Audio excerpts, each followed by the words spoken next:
And now this one is again made with almonds, and it's called Quaresimale, and that translates to Lenten because actually this was a cookie that was used for Lent during the Renaissance. And now what you want to start with are 2 eggs in a bowl, and you want to get a whisk for this and just whisk those up a little bit, you see. And then you want about 1/4 cup of softened butter. So in that goes, and basically what I'm doing here is just putting all my wet ingredients together, and then I want some honey, and that's about 1/4 cup of honey. So in that goes, and you remember I was telling Joe, or maybe you don't remember, that honey was one of the favorite sweeteners during the Renaissance. And then of course we want some sugar. Now this is brown sugar, and I've got about 3/4 cup, and make sure that it's not lumpy because it'll be hard to get it all mixed in there very well. So get that all mixed in, you see. And then you want to put in some regular granulated sugar, about 1/2 cup. So let me mix this up before I put that in. So then get your sugar and then get that in, you see. So now there's all my wet ingredients, and now I can put in some flour, and that's about 2 cups of unbleached flour.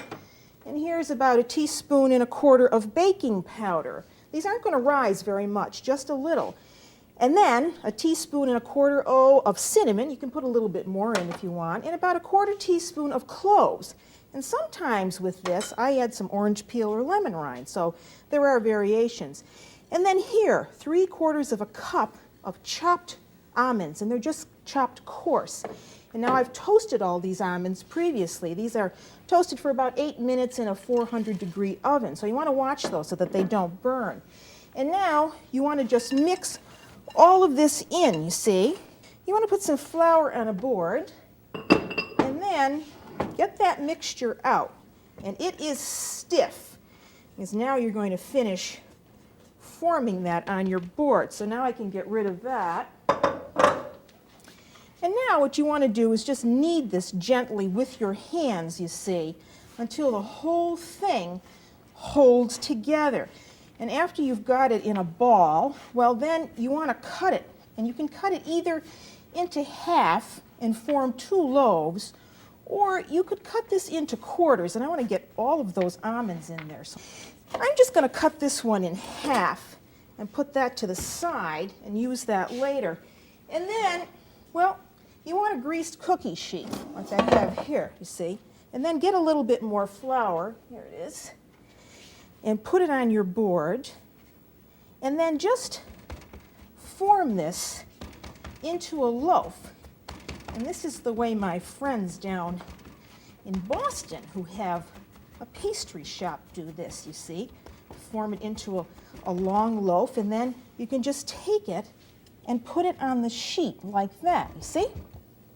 And now we're going to have to glaze this. So you want to give it a little bit of an egg wash. But first of all, let me just clean this off a little bit because it looks just a little too messy. So let me get that out of here.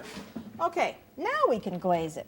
So for the glaze, what you want is just 1 egg that you've beaten up with a little bit of water, about 1 tablespoon of water. And then just give it a brush over. You see, that's going to make it nice and shiny. And now that goes into a 350-degree preheated oven. You want to cook this first for about 20 or 25 minutes, just until it's solid to the touch on top, but it isn't totally cooked. And here's one, you see, that's been in there for about 20-25 minutes. Let me bring up a clean board here.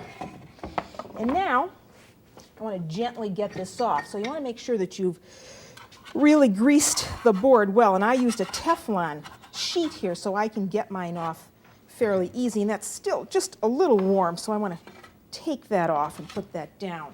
Okay, I'm going to need that cookie sheet again. So there's my loaf. So now what you need to do, you see, is take a knife and then slice these on the diagonal, just like that. See how I'm doing that? And keep going, and of course you're going to do this to the second loaf that you're going to bake. And then after you've done this, well, you want to take that cookie sheet again and take these and now just lay them on their side like this, you see, because now you want to put them back in the oven, and you want to toast these, for about 7 minutes on each side. at about 350, so they should be very, very hard. And if you've done this right, well, then these will last for 40 days. So now you can put those back in and let them toast. And so there you have it.